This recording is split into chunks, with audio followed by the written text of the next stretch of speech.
अधिवक्तागण हैं वो न्यायालय के सामने अपनी बात रखेंगे। कितना आज का दिन महत्वपूर्ण मानते हैं? देखिए, हमारे लिए तो हर दिन महत्वपूर्ण है, एक ही दिन महत्वपूर्ण नहीं है, सभी दिन महत्वपूर्ण है। क्या लगता है महाराज जी, क्या बेल में आपका तरफ से ऐसा है कि अपने लोगों को अपनी बात कहने का दायित्व है।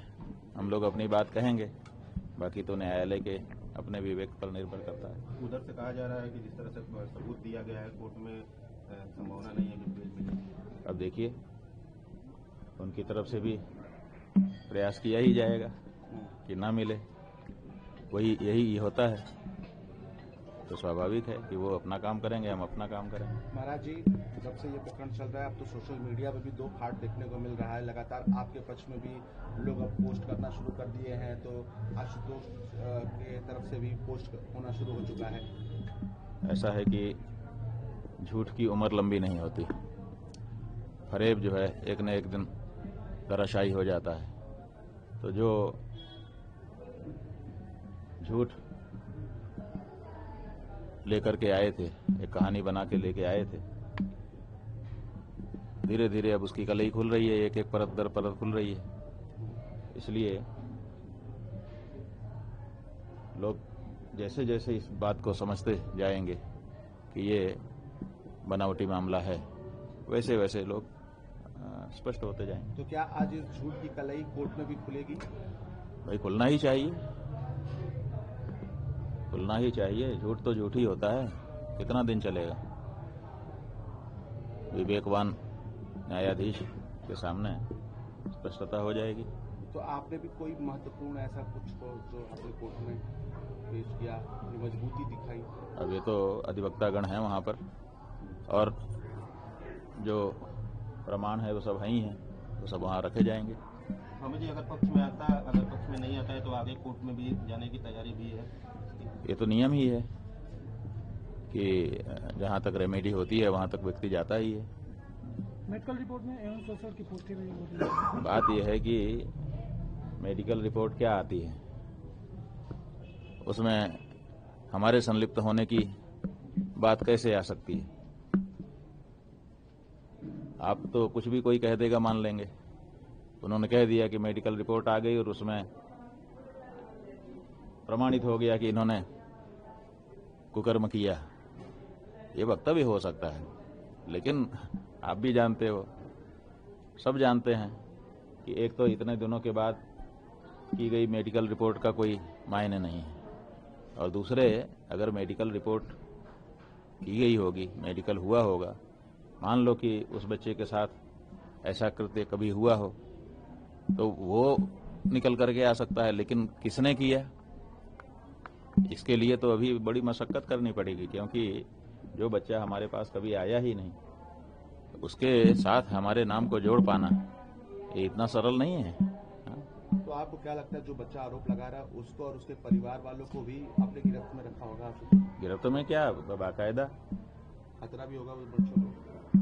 वो तो उन्हीं के साथ रह रहे हैं। पुलिस ने भी कभी नहीं कहा कि बच्चे को जुवेनाइल बोर्ड में भेजो, बच्चों के माता पिता ने भी नहीं कहा कि हमारे साथ रहे बच्चा उन्हीं के साथ क्यों है?